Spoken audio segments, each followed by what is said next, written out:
Hi guys, I want to go a bit out on a limb today and talk about something a little bit different than the usual news articles and me commenting on the news articles and that kind of thing. In fact, what I'm going to say may be a bit controversial to some of you, and I really hope I don't have to duck any digital tomatoes being thrown at me through YouTube. But I really thought it would be important if I just relayed my thoughts. And this in particular thought is about Peter Schiff. And I don't want anybody to get me wrong. I think Peter Schiff is a complete economic genius. I think his heart's completely in the right place. And he's certainly, I would assume, much more financially successful than I am. I don't have a $1 billion investment company under me. In fact, I don't even have a $10 investment company under me. So please just take what I'm saying as just heartfelt advice from a regular guy. And basically, Peter Schiff has this book called Crash Proof: How to Profit in an Economic Collapse. And it's a very well-written book, very educated guess on how the economy is going to collapse, and a very good educated guess on how to profit in the economic collapse. One problem: I am not interested in profiting on the economic collapse. I just want to survive the economic collapse. I have no interest in making gains on the economic collapse whatsoever. And basically, he talks a lot about Asia and how their economy is going to be thriving. And once the Chinese people, for instance, start learning to buy their own goods, that they're going to learn they don't need us anymore. And it's an interesting idea, except for one thing. Chinese people have more of a poverty mindset. And if you have never lived in a poverty type mindset, you wouldn't really know what I'm talking about. You see, I've been hungry before, and I never turned to the government, but I understand what it feels like to live on about $500 a month. And that's including all bills. And basically, Chinese people are living on the equivalent of about $2,000 a year US. And these people, under Peter Schiff's assumption, these people are going to run out and start buying all kinds of 56-inch flat screen TVs and toys and digital cameras and laptop computers and you name it. Whatever we're buying, they're going to start buying all the iPods and everything. Go out to fast food and out to eat. And to a relative degree, I believe that the Chinese people will do this. But we got to understand that these people are 3 generations in one household. You got grandparents living with grandchildren and their own children in one household. And a lot of these households are 1 to 2 rooms. These people are not, I hate saying it this way, they're not American pigs. They're not a bunch of just people who consume everything that they can't afford. So in a sense, I really disagree with Peter Schiff on at least that front. I don't believe that Asia is just going to suddenly boom. I believe that they're very hardworking people over there.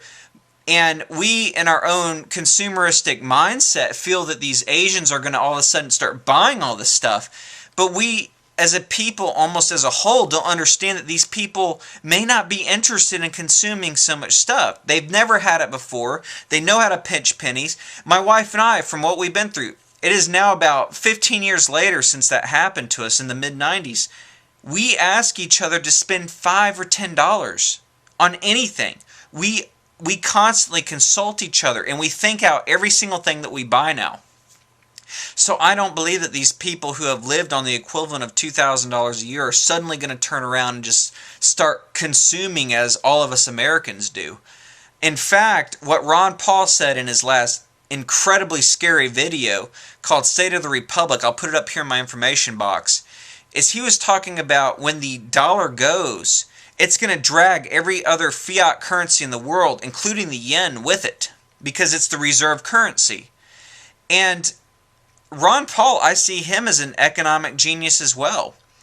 But I believe what Ron Paul is saying. I think that when we go, we're going to drag the rest of the world with us. And he talks about complete political and social chaos coming to us unless the government makes so many changes. In fact, Ron Paul talked about blood running in the streets unless the government does certain things, which I don't feel they're going to do. The government will never become conservative.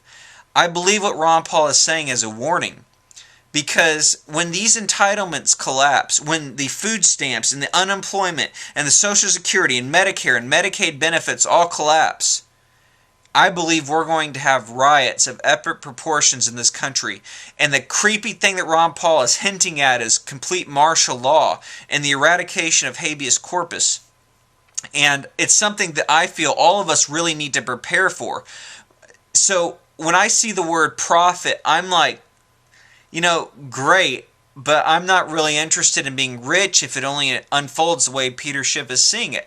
I'm interested in surviving. I've got to, for my kids, I've got to let my children and my wife survive this economic collapse. So I'm going to start gearing this YouTube channel, even though I'll still cover the news, I'm going to start gearing it to a lot of survival type preparations. And I'm not talking about the usual run-of-the-mill, get your gold, silver, firearms, and certain types of clothing and food and that kind of thing. I'm going to cover that a lot, believe me. But I'm going to take it to another level on how we as people can become ghosts to our own government, how we can purchase land virtually anonymously, and how we can make a living with being paid by cash. So I think it's really an important thing for all of us to share with one another.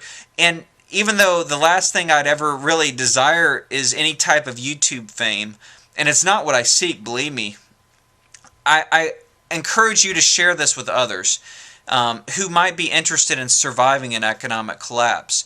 And I want to try to build up my channel a little bit to kind of be a hub, if you will, for people who want to survive this economic collapse.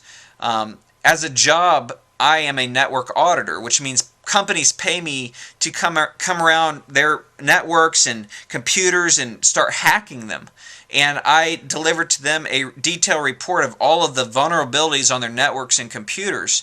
And my mind's naturally geared at finding little exploits and things like that. So I'm looking to legally exploit our law. Find all the loopholes where you can legally acquire land anonymously or property or work anonymously. And I want to share that type of information with you along with regular survival information, and I'll probably keep up with some of the news and comment on that as well.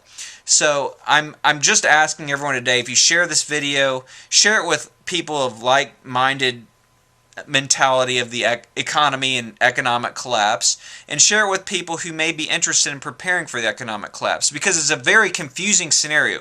Will it be a depression? Will it just jump straight off a cliff? We don't know, and I'm kind of preparing for all three of those scenarios, but mostly I'm preparing for massive chaos and social unrest and political unrest, possibly even martial law. So anyway, I appreciate your help with that. I appreciate any of your input that you have. Maybe some of you have some fantastic ideas of how to prepare for this economic collapse, and I'd love to hear it and share it with other people as well. So anyhow, I appreciate your help, and I'll see you next time. Thank you.